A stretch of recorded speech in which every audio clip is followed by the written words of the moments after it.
నా పేరు సూర్యచరణ్. నేను ఎంపీసీ ఫస్ట్ ఇయర్ చదువుతున్నాను. ఈరోజు సుస్థిరణ మరియు మానసిక ఆరోగ్యం కోసం మాట్లాడబోతున్నాను. అసలు కాలుష్యం అంటే ఏంటి,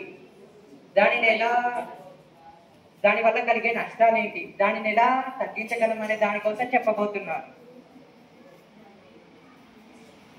కాలుష్యం అనేది ప్రకృతిలో ఉండకూడని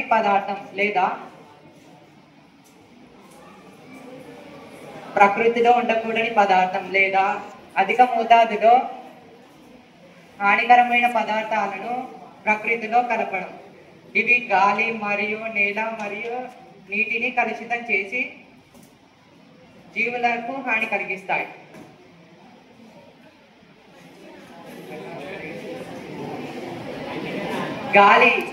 గాలిలో మనం శ్వాస తీసుకోగలం, నీటితో దాహం తీర్చుకోగలం,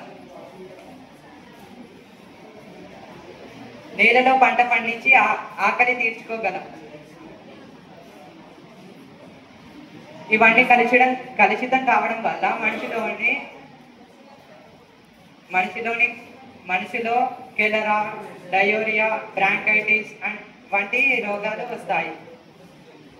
నీటిలోని చేపలు, జలజ జీవులు మరియు నీటిలోని జీవులన్నీ చనిపోతాయి. నీటి కొరత పెరుగుతుంది. ఓజోన్ పొర దెబ్బతింటుంది.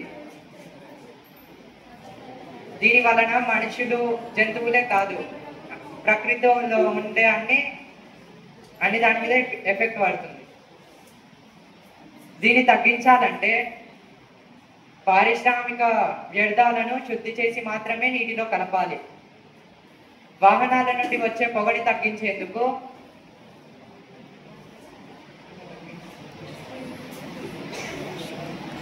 బ్యాటరీ పండ్లని లేక పబ్లిక్ ట్రాన్స్పోర్ట్ని వాడాలి.